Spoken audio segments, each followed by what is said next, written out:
ground, the roots, Exactly. one of their jobs is to hold the thing upright. That's exactly right. And so you get that here, whereas in water, it's just... That's exactly right. So Right. there, as that plant gets larger, they have the potential to fall over. So suspension, or maybe suspending like a netting that they Right. grow Oh, through. yeah, yeah, yeah. I've Something seen like that. Yeah, so I've seen that. that'll help you with the support of your plant, That depending on what is you're very growing. cool. Okay. Just So pop that now on there. in the bottom of this one, we can't see it because, sorry, but we don't have a camera that looks down in there. Oh, we might be able to. But you can see they hang on this. Let's hold pull that that up. out. I'll hold that up. And then, I don't know if we can show it here a little bit.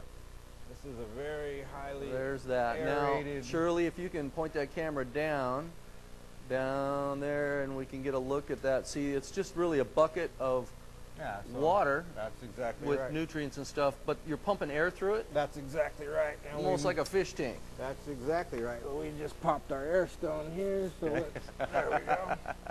So at that point in time, yeah, we have air stones literally just like an aquarium, and they aerate the water. They diffuse that, the stone diffuses the air into the water. Yeah, it highly oxygenates it, so Right. you have a very high oxygen rate in your water, and that's what keeps the plants growing and growing so profusely. So now, the use for this aeroponics, you know, maybe might be, obviously you say you can grow them on if you had nets placed, Definitely. you know, this way or even vertically, I assume, with a more viney kind of a plant or something you Exactly could wind in and out, like even a tomato or something like that, Exactly. which is kind of a half vine, half shrub. Mm-hmm. But this would be great for starting plants. That's exactly And then right. passing them into some other system, whether it be in like a larger one like this, or in the ground. That's even. exactly right. Where Right. a lot of times where this system right here that I have, although I'm physically growing in it to demonstrate it here, you do use it a lot for cuttings.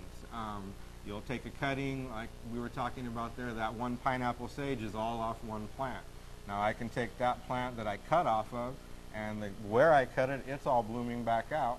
I've got all these now that I can put out in my garden, and I'm ready to cut again and lay another batch in here that I can give to my friends or propagate farther along with my plants. Right. So it's really nice. You can start in November, December getting ready for your spring crop. Right. And- And because you're growing it in these kind of containers, you can grow, one of the things I think is cool about hydroponics is that you can stack it, or you know, you can grow a lot in a fairly small space. Without a doubt. And with much more control, obviously, than outside. Of course, anytime you have more control, you know, it's kind of two-edged. You have more you control. can go and sideways easy. Yeah, too. well, and you also kind of need more control at some Exactly. level. Yeah. You know, I mean, you get into an environment here, what we're highlighting here is it's a Grow Lab grow tent. It's a very high quality product. It's basically an indoor greenhouse.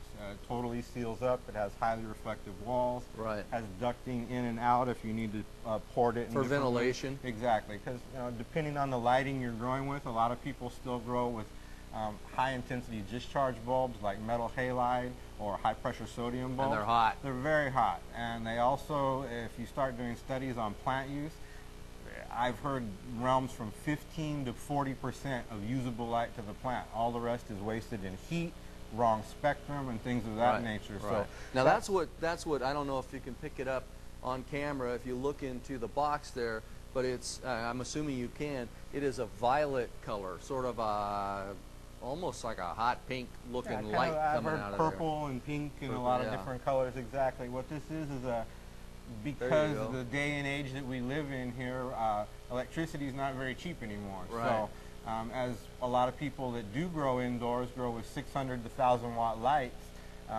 LED technology is kind of coming along at this point. So now if we put our hand under here, it's really cool. Yeah. I didn't mean to get in front of you, Oh, but you're absolutely you know fine. that's way different than if you had one of those That's exactly right. other lights you were talking about where it would just be cooking in there, which to a certain extent a little added heat inside of a greenhouse isn't a bad thing for That's plants. exactly right. They like it, but it could get overboard. Overly hot very quickly, and that's the idea behind it. If you're going with the other lighting systems, you're dealing with air conditioning, secondary ventilation. So not only do you have the consumption of the light, you have the secondary consumption of all the other products. Right, and then this is specific for plants. That's exactly right. Now, you know what I think is cool. Now, we didn't talk about this beforehand, but you've got both things in the picture there. So let me. I'm going to reach in there, and I'm going to pull out this plant. I want you to look. I want everybody to notice the plants. If you can put the camera down just a little bit more, just a little bit more, Shirley. You put that camera down, just okay, right there. Now, if you look, you can barely see the plants in there. I'm going to touch them. There, I'm touching the leaves of the plants, and you almost can't see them. Even on the camera, it's not as good even as the human eye.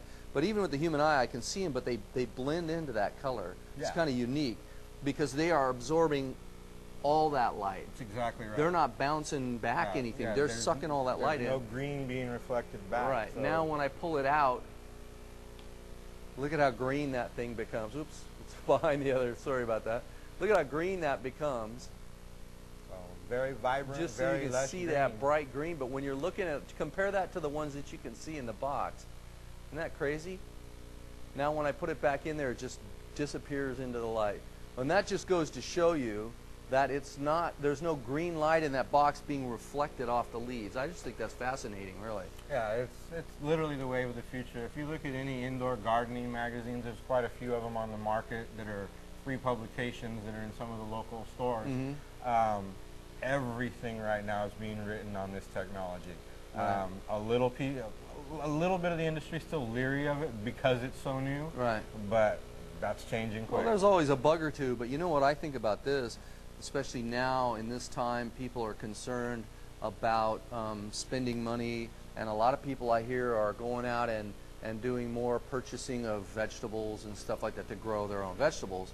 And this seems like an ideal situation. Yes, you would have to spend a little money up front to buy the light, but the reality is you would be consuming less electricity this way than if you did go the other way. And once you get the system down, you could grow a lot of vegetables really, really fast, which I think is cool. Yeah, and that's definitely the idea behind this. It's a long-term investment. If you're going to do this, you're not going to do this for a week and go, oh, yeah, it was fun, and you're going to walk away from it. No. You're in it for the long term. And these, with energy consumption the way it is these days, they have, generally speaking, a 1-year payoff. And at that point in time, you're putting it back in your pocket. You're making money then. Exactly. And this particular unit has 5-watt LEDs. A lot of the systems on the market have 1-watt LEDs, so it's very, very bright. And the beauty of this particular model right here, I'm going to tout it just a little bit, is it's made in California. And that just breaks my heart. So yeah, it's literally made in the Silicon Valley area. That's awesome. It supports California's economy. Right. And we have kind of a large one, 8th largest in the nation, or actually in the world. So we need to truck along and have things like this coming right out of California here. We need to. Okay. I'm going to take a break. We can come back over here to the table for just a second. I got some more questions on that. But before we do that, I want to take a minute and go to the gardening